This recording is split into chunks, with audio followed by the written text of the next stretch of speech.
मना बिन गुरु कृपा न हो। सब धरती कागज करूं, लेखन सब बन राय। सात समुद्र की मसी करूं, गुरु गुण लिखा न जाए। हाथ जोड़ धर्मिंद कहें, मोर करुणा सिंधु कबीर। तुम्हीं न आते जगत में, को हर तो मेरे पीर। सुरति करो मेरे साइया, पड़ा हूँ भव जल माए। आपे ही बह जाएंगे, जो नहीं पकड़ो माए। पार ब्रह्म परमेश्वर, पूर्ण सच्चिदानंद। नमस्कार गुरु आपको, सब संतों के संग। नमस्कार प्रभु आपको, सब संतों के संग। बोलिए आनंद कंद भगवान की। सीताराम सीताराम सीताराम सीताराम सीताराम सीताराम सीताराम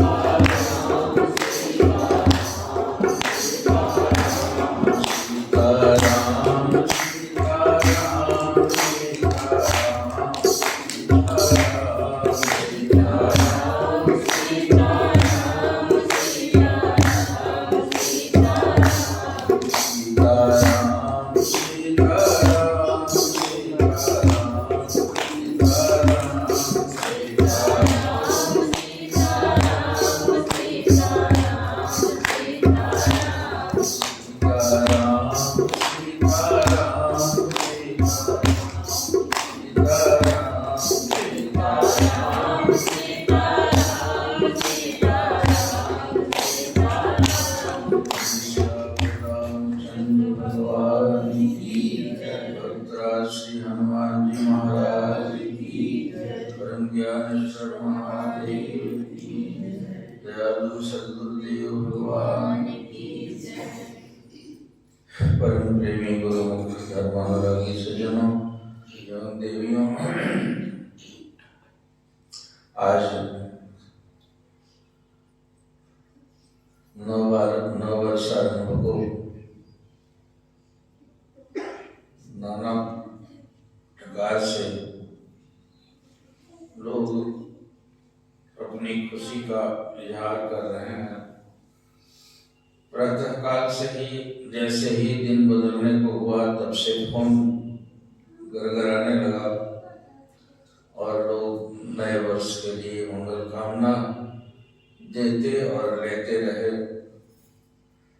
लोग दरबार में आकर अपनी पेशगी, अपनी उपस्थिति दर्ज कराते हुए सद्गुरुदेव भगवान का आशीर्वाद प्राप्त करते रहे। खुशी मनाने का अनेक प्रकार का तरीका होता है। जिसकी प्रवृत्ति जिस तरह की होती है, वह उसी प्रकार की खुशी मनाता है।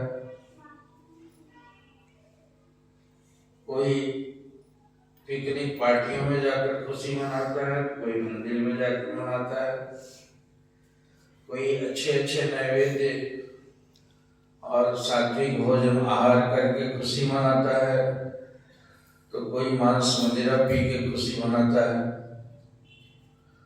वह सोचता है यही खुशी का तरीका होगा कि वर्ष भर हमको यही मिलता रहे।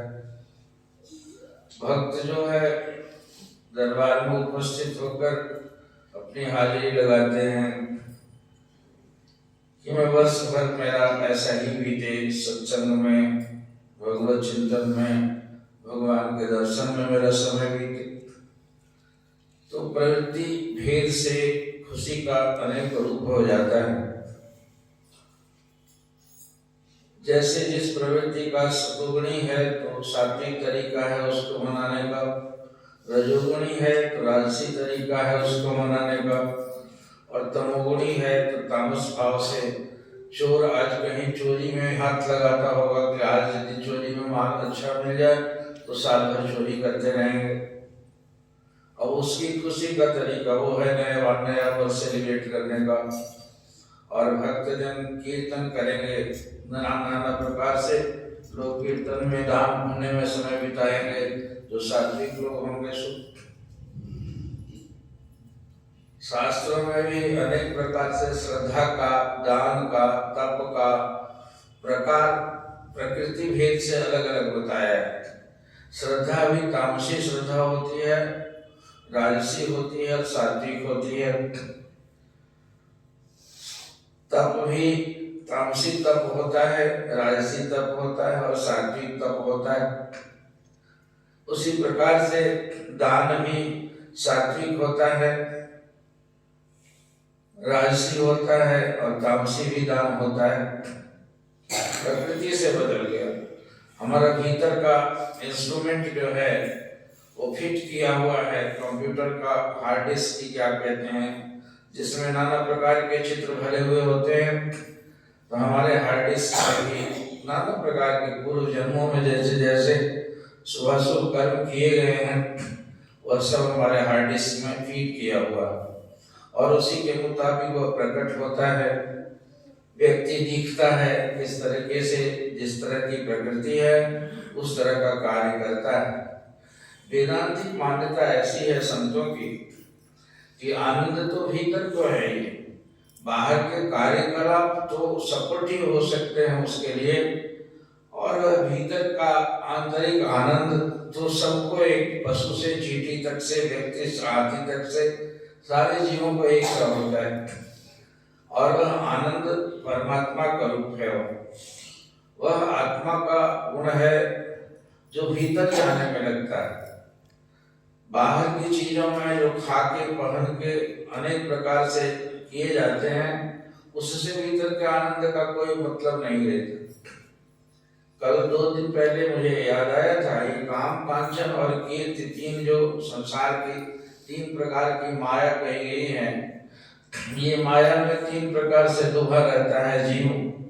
इससे उपराम हो जाने के बाद ही वो आनंद सिंधु परमात्मा से संबंध बन पड़ता है, इससे अरुचि हो जाए। अभी सुन रहे थे कि बाहर में हाथ लगा दिया राजा ने और खुद बैठ गया बीच में, जिसको जो मर्जी हो ले ले और राजा को मिले, तो जो पहले मिल जाएगा वो राजा का कृपा पात्र हो जाएगा। लेकिन इतनी लुभावनी चीजें हैं, सोने चांदी, खाने पीने की चीजें, पहनने की चीजें, उसमें निपट गया। और एक बंदा था, किसी को लेने में लग जाएंगे तो पहले राजा को ही क्यों ना मिल जाए, राजा को मिल जाएंगे तो ये सभी चीजें राजा की हमारी स्वतः हो जाएंगी, इसलिए वह राजा को मिला। इस दुनिया के मेले में महापुरुष आए जिनकी चर्चा अभी बाबा जी कर रहे थे, नामदेव सरीखे लोग, संसार जिनको फंसाने का साधन बताते हैं वह उबारने का भी साधन है, और उबारा लोगों ने। नामदेव और एकनाथ जी वगैरह, नानक देव जैसे संत जो हैं गृहस्थ में रह के भी वे जगत पूज्य बने और भगवान के प्यारे बन गए, भगवान को उन्होंने प्राप्त कर लिया, उनको नहीं फंसाया। और हम छोड़ के भी फंस जाते हैं, संसार से छोड़ के भी आते हैं तब भी फंस जाते हैं, व्यवहार हमें फंसा देता है। बाबा कबीर की एक पंक्ति महाराज जी दोहराया करते थे, मैं कहता हूँ सुलझ के रही हो और तू जाता उलझाए रे, तेरा मेरा मनवा प्यारे कैसे एक होए रे। कि मैं कहता हूँ कि सुलझ के रहो ना भाई, तुम्हें सीधा मंजिल दिखाई पड़े, मंजिल तक पहुंचना है और बीच में अटकने लगे तूने राग बनाया, तूने देश बनाया, तूने फसाद बनाया, दुनिया का लोभ बटाया, बटोरने लगे सामान चीजें और जाना कहीं था, इसलिए यहीं उलझ के रह गए और तब तक जन्म बेकार चला गया। जो चांस मिला था जीवन का वो गिनती के सांस चित्त में डाले गए हैं माँ के पेट से, और उसको नित्य प्रतीक्षण हो रहा है। वह क्षरण का की गति जोगी लोग बताए हैं कि सम्यक प्रकार से यदि जीवन जियोगे, युक्ताहार विहारस्य युक्त चेष्टस्य कर्मसु युक्त स्वप्नावबोधस्य तो जोगो भवति दुःखः। कहते हैं कि युक्त आहार और विहार करो, युक्त तरीके से सो और जगो, उसका बताया तरीका, उसकी तरह से यदि जियोगे तो यहाँ फंसोगे नहीं और यात्रा पूरी कर लोगे। सांस डाले गए हैं गिनती के, उनका क्षरण हो रहा है, दिन प्रतिदिन उसे क्षरण होता जा रहा है।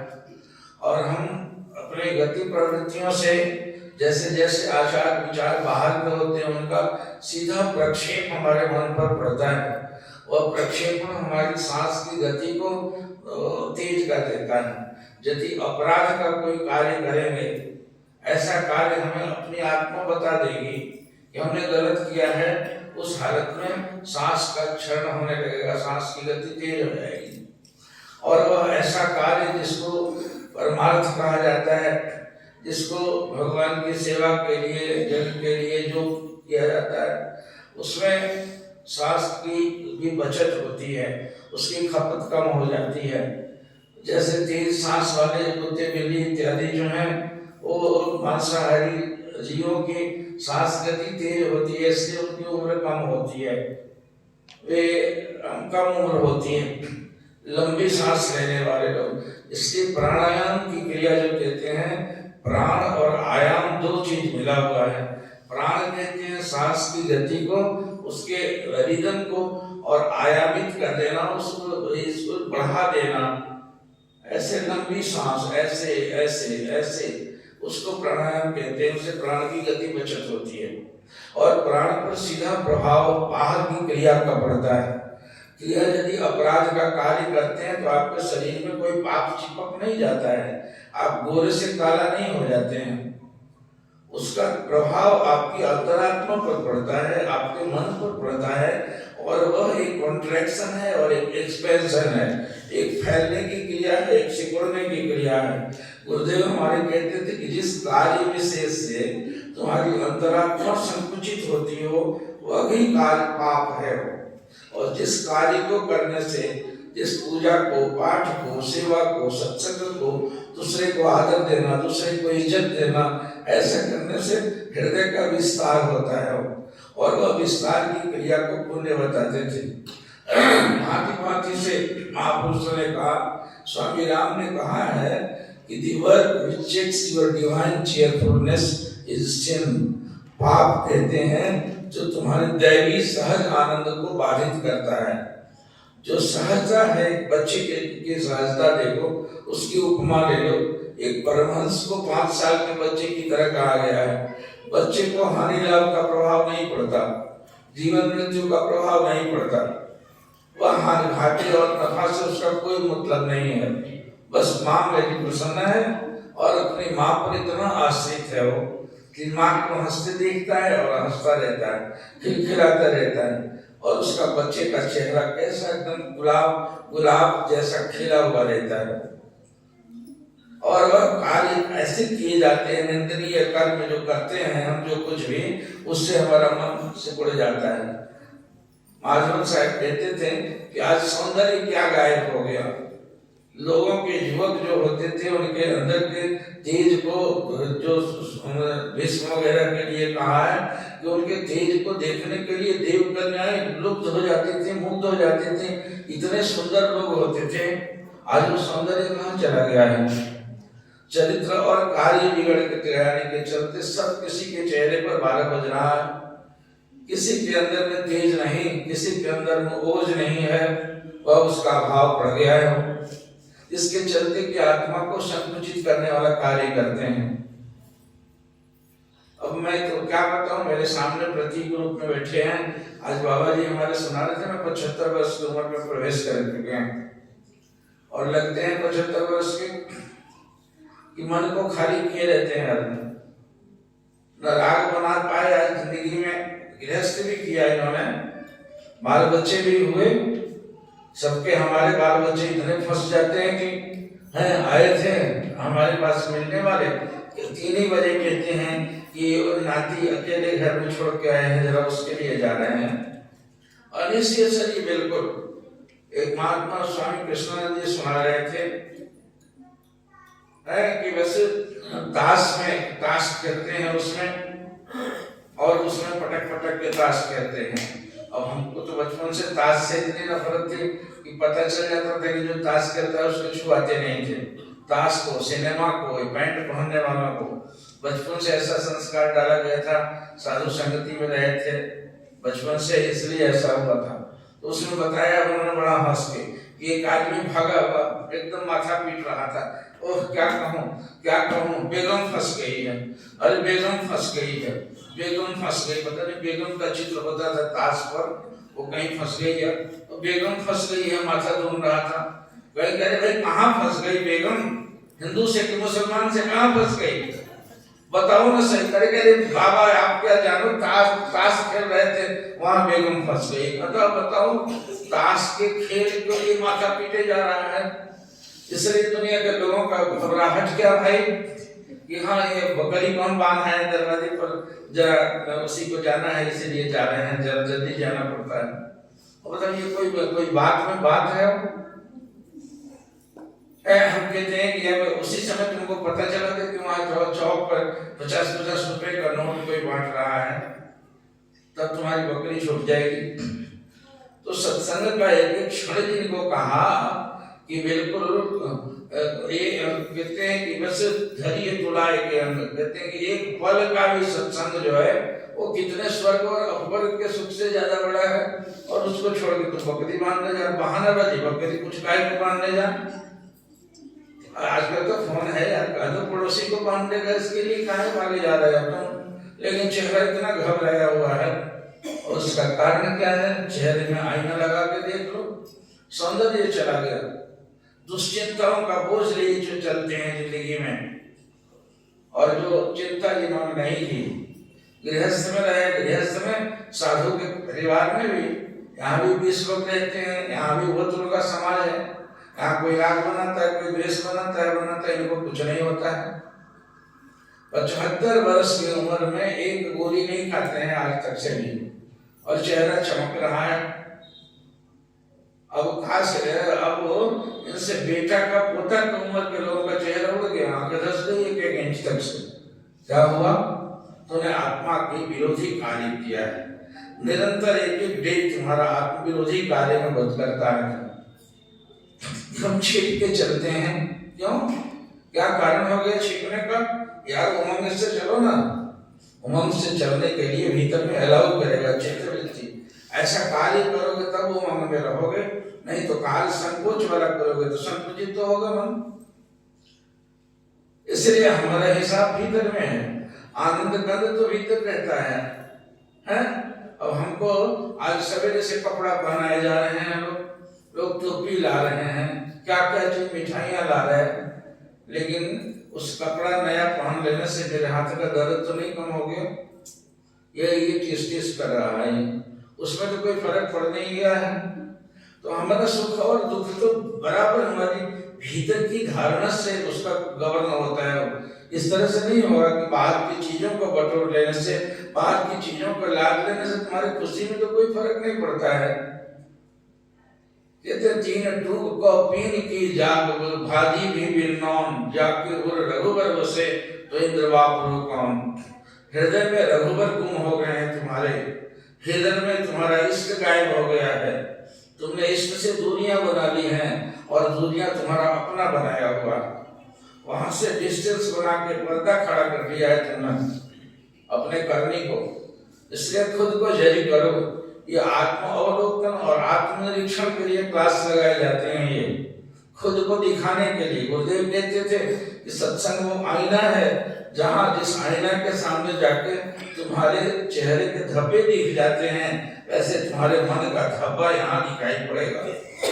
यहाँ वो आईना बन के ये 4 महापुरुष, महान तपस्वी जो लंगोटघाटी थे, जीवन में कभी संग्रह नहीं किया, और संग्रह नहीं किया तो संसार ने उनके ऊपर बहुत सा भारा भी, न उसका अभाव में न स्वभाव में कभी भी नहीं एक रस रहे, कारण उन्होंने अपने इष्ट को पकड़ रखा था। तुम्हारा कोई इष्ट ही नहीं बना हुआ अभी तक से, तुम्हारा इष्ट संसार और संसार की चीजें बनी हुई हैं। दुनिया के मेले में धक्के खाते चल रहे हो इष्ट से घुरा करके। वैसी ही गति है जैसे कोई लड़का बाप की उंगली छुड़ा दे। मेला देखने के लिए लोग जाते हैं मकर संक्रांति का, और मेले में के चाक चिक को देखने में बाप की उंगली छूट गई और तोतली बोली, वो उसको अपना परिचय नहीं पता है, मेरे बाप का ये नाम है, मेरा गांव ये है, मेरी जिला ये है, ये बता नहीं सकता है। तो ऐसी क्या हालत होगी इस बच्चे की? बाप की उंगली छूटते ही उसका कुल आनंद गायब हो जाएगा, मेले के कुल नजारे उसके लिए गायब हो जाएगा कि वो रोना चिल्लाना डरना भयभीत, कारण की बाप की उंगली जो छूट गई है वह तब तक दूर रहेगा जब तक बाप की उंगली ऐसा कोई बंदा मिले बीच वाला जो बच्चे को भी पहचानता हो, ये लड़का तो फला आदमी का है, और उनको देखे हैं वहां इसको खोजते फिर रहे वहां बैठे हुए हैं, उनसे ले जाके मिला देगा तो लड़का खुश हो जाएगा। फिर तो मेले की मिठाइयां भी खाएगा और बाप की उंगली जो पकड़े हुए हैं। तो इस माया के मेले में हम आए और उंगली छोड़ दिया भगवान को।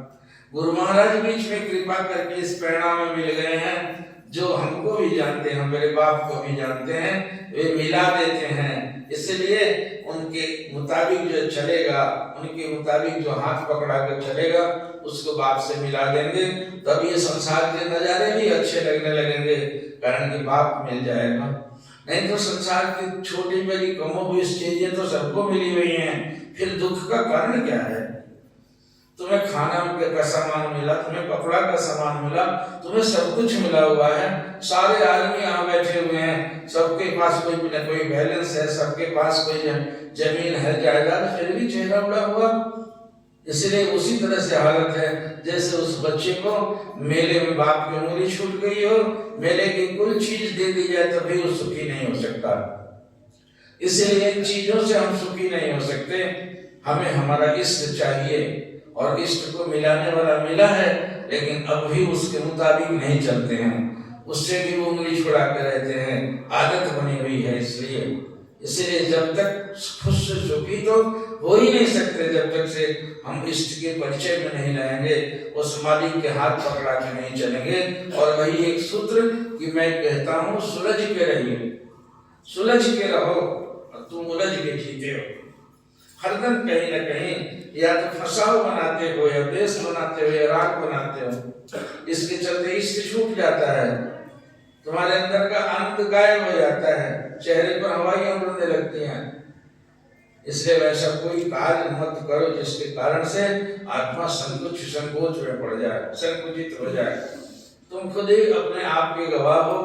तुम महाराज कहते थे कि अपने आप में तो हर इंसान नंगा होता है, दुनिया को छिपाने के लिए ये लाख कपड़े और तमाम चीजें पोशाक पहनाया जाता है। इसलिए तुम खुद ही जानते हो, उसको केवल सत्संग में गुरुदेव की हजूरी में खुद को बैठा के एक शिशु की तरह से उसको निहारो, देखो और जानो, उसमें जो कुछ भी बाधा पड़ रही है उस बाधा को निष्ठुरता से हटा दो, छोड़ दो, वरना गंतव्य छूट जाएगा। संसार में थोड़ा बहुत तो कुछ मिल ही जाएगा, लेकिन ये मिल के भी रोते रहोगे। इसलिए हंसना यदि चाहते हो तो भीतर से संबंध बनाओ। आनंद का स्रोत भीतर पड़ा हुआ है। कस्तूरी कुंडल बसे और मृग ढूंढे वनमान। मृग जो है जंगल जंगल में मुंह मारता फिरता है, कस्तूरी का गंध तो नाभि से आ रहा है। आंख मूंदो, भीतर को जाओ। गुरुदेव ने युक्ति बताई है, और वह भीतर जाने में जरा भी कोई अपराध कार्य करोगे, भोर में प्रातः काल उठ के आदमी भजन करने को बताया जाता है, और भजन का जो भी तरीका हो, जो भी समय बनाए हुए हो, जप करने बैठो, आंख मूंदो, और जो अजपा गायत्री का जप किया जाता है उसको करो। लेकिन यदि कोई अपराध करते रहोगे, व्यवहार में फंसते रहोगे कहीं, तो तुम्हें अजपा में मन नहीं लगेगा। जैसे साल भर की परीक्षा को आंका जाता था 1 घंटा के पेपर में, उसी तरह से हम दिन भर क्या करते हैं, गलत करते हैं कि सही करते हैं, तो उसका जज तुम्हारा गवाह तुम्हारी अंतरात्मा है। उसके अंतरात्मा में जाकर देखो, परखो ये क्या हो रहा है। संकोच में यदि है, बोझ में यदि है, तो चित्त चंचल हो जाएगा, एकाग्र नहीं हो सकता है, वो ध्यान में मन नहीं लगेगा, जप में मन नहीं लगेगा। इसलिए वैसे सारे व्यक्ति या वस्तु जिनका संबंध तुम्हें बाधक बनता है, भजन करने में बाधक बनता है, इसलिए उसको त्याग करो धीरे धीरे, निष्ठुरता पूर्वक। और नहीं तो सपोर्ट मांगो गुरु महाराज से, हे महाराज मेरा मन फंसने से बाज नहीं आता, मुझे इसकी असारता बता के यहाँ से छुड़ा लीजिए, ये तो विवेक देंगे, विचार देंगे, विवेक विचार देंगे, वो डंडा मार के तो तुम्हें नहीं छुड़ाएंगे। मनुष्य जो है बुद्धि प्रधान जीव है, उसके बुद्धि में वह विवेक भरेंगे। इस विवेक से संसार की फसावट को और निष्ठुरता से दूर करेगा और अपने अंतरात्मा के जप में लग जाएगा, एकाग्र हो जाएगा, चित्त के संपर्क में आ जाएगा, चेहरे पर आनंद खिल उठेगा और वह आनंद कंद का न्यारा प्यारा बन के उसको हासिल करके अपना इंसानी जीवन पवित्र करेगा, उसको सुधारेगा। इसी युक्ति को बताने के लिए ये गुरुजनों का क्लास लगाया जाता है। यही वो स्कूल है जहाँ पढ़ाई पढ़ के मन में, चित्त में उन चीजों के संस्कारों को मांझा जाता है, सीखा समझा जाता है और जीवन का लक्ष्य प्राप्त किया जाता है। गुरुदेव प्रभु आज के दिन को, आज के दिन क्या सब दिन नहीं, उसी के लिए फिर माना जाए यदि कि यह प्रथम दिन है, आज शुभ दिन है, तो आज आप सब दूसरी खुशी ना मना के आप गुरुदेव महाराज के इस दरबार में आए। प्रभु के उस पावन पीठ की तरफ से सबके लिए हृदय से मंगल कामना करता हूँ। आपके चेहरे का विषाद दूर हो जाए, जिस किसी कारण से आपके चित्त पर संकोच का भाव आता हो वह दूर हो जाए और आप एक बालक जैसा हंसे, संसार के बनने और बिगड़ने का दृष्टा बन के एकदम खिलखिलाते रहें, हंसते रहें और सबको हंसाते रहें। यही मंगलमयता आपके जीवन में फलित हो, इसकी शुभकामना करता हूँ। हरि ओम तत्सत। बोले दयालु सद्गुरुदेव भगवान की जय। गजाननं भूतगणाधिसेवितं कपित्थजम्बूफलचारुभक्षणं उमासुतं शोकविनाशनं